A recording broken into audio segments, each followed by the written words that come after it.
Okay, first side control. Danielle, you probably may want to come just as close as you need to. If I'm controlling him from the down position, I want my knee near his hip, and I want this one underneath his armpit as much as possible. I'll demonstrate two versions. I can hold his head and hold on to him here. That's a good one to transition to different holds. I can also bring my arm to this side and my elbow over here. Two arm bars is that if Nicholas is coming under my chin like that, and he might be trying to push into me from there, it's easy for me to grab his arm here, to come down, to hold, and I can then arm bar Nicholas from here. Bent arm bar number one. If I'm holding him here, but he places his hand down because he might be trying to get up and push me, it sets up my second arm bar. So I can grab him, drive up, and I can finish him from here. If Nicholas, this arm, if I'm not able to trap it or he's squirming and it gets underneath me, it's easier to step over his head so he doesn't try to bridge me off. And then I can do a step over arm bar, meaning that, come to this side, Danielle. If that arm ends up getting underneath me like that, it's easier to come over, bring my leg over, step up, hold, and then I can finish him this way with the arm bar. Likewise, I could roll, come down, Nicholas. Likewise, I can roll him if I have this bent arm bar here, and I'm holding him. If I step over, I can easily roll him. I need to hold him in my guard, and I can go for an arm bar over here. My legs can hold on to his legs. I can hold on to his waist. I can post and hold him here as long as he can't roll. And then this right here is going to be a really easy arm bar to get from there. So let me demonstrate that with a little bit of speed going for the arms. It's all going to be how I position him or how he moves. So if I'm here, I got this arm bar. If he goes this way, I have this arm bar. If he comes underneath me over here, I can step, come up, and I can finish him with this arm bar. If he rolls down and I come here, I can roll him, turn him here, and I have this arm bar. So all of those are arm bars that I can finish my opponent on the ground. So going from side control to mount. So if I'm holding on to Nicholas, whichever way I'm holding on to him, either holding his head, or if I'm going this way, if I position my body this way, I can bring his legs over, and that will allow me to mount, because generally he's going to want to go like this, and it brings me into my mount originally very easy. I can start to move high, and it allows me where I can start to punch him. I can start to arm bar Nicholas. If I hold on to him, I can come across. I'm a lot bigger than Nick. I don't want to hurt him. I have both arms, but I know this is the one that I'm going to hold on to, and I'm going to finish over here for a straight arm bar. I need to make sure thumb is up, pinky down, elbow is in the right position, and as I hold on to him, I'm stretching his arm, and boom, coming down. My legs, I can cross underneath him, so it's hard for him to defend. My legs can open up to put pressure down on him, or I could release, and I can just use this as a heavy leg, and I can press down, and I can go for the arm bar over here. If I'm holding on to Nicholas, and I start to turn, but he brings this leg up high, where it's kind of hard to go here, I still can bring my leg up high, and I can still make the step over.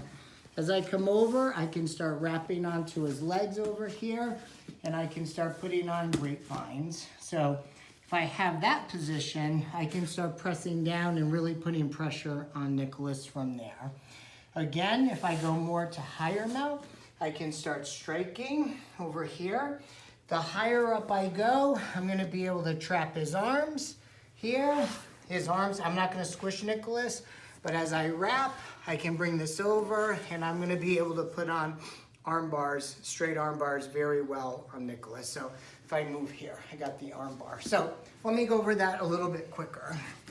So I'm here, I turn, I post, I get on top, I can hit him. If he's starting to defend, I go higher mount, I trap his arms, I bring this leg, I don't want to crush Nicholas, release the pressure a little bit, and from here, I can come through and finish him with a straight arm bar. And that's the next part. So Nicholas is down, and I'm in side control. If I'm holding on to Nicholas here, and say he starts bleeding his body a little bit because he's trying to get away from me. If he starts to bleed his body, yeah, exactly. Before he gets this in, my knee on belly will stop him from being able to wedge his leg in. So I'll just go through it a little bit fast. If Nick is trying to move and I go here, I'm gonna be able to move and I'm gonna be able to arm bar him from knee on belly position. So what did I do? Come back, Nicholas. What I did was, I have control over him. If he moved just slowly, if he starts getting away from me and blading his body, my knee on belly will start to stop his leg from coming in. His arm is right there ready for the arm bar. As I start to pull him in, this arm can push his head down big time. And as I come up, I can really put a lot of force over here. Step over, I'm starting to turn his shoulder, and from here I have the arm bar. So from knee on belly, there's a really great arm bar.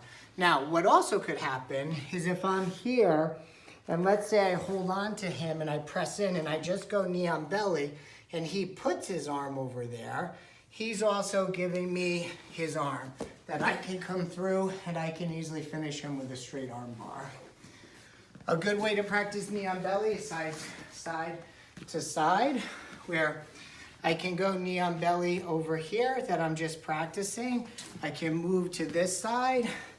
I can put my knee on belly. Now, stay there, Nicholas. Generally, I want this leg away so I can put pressure so he can't grab. And you okay, Nick? Because I know it doesn't feel good when you're putting knee on belly. It allows me to do lots of things. So that would be the next portion. Let me do the next part over here, which is more of finishing my opponent with chokes. So if I'm mounted on Nicholas and I'm able to secure my hand around, if his arm is down, come to this side, Dino. If his arm is down, it's easy for me to push up with my shoulder to get up on his chin, and then this can come across here and I can easily finish him, choking him. If his arm is more up, and say this is happening, it's easier to bring this around here to hold on to him, and I can choke him there. I can pop up, and you'll see my leg come across his belly, knee down, head to the floor. I can finish him here, and then if I drop and put a lot of pressure, it's gonna finish him from there. So stay there, Nicholas. So again, I'll do this side. If his arm is down here, I can come across this way and I can finish him with a choke. If his arm is more up and my hand is here, I can bring this across here. I can easily choke him this way. If I start to go off of him from my knee comes across, I'm gonna be here posting, head towards him, I can choke him this way. If I go flat, it's gonna be even tighter, and if that doesn't choke him, I'll just spin my body a little bit, and that will finish him with the choke.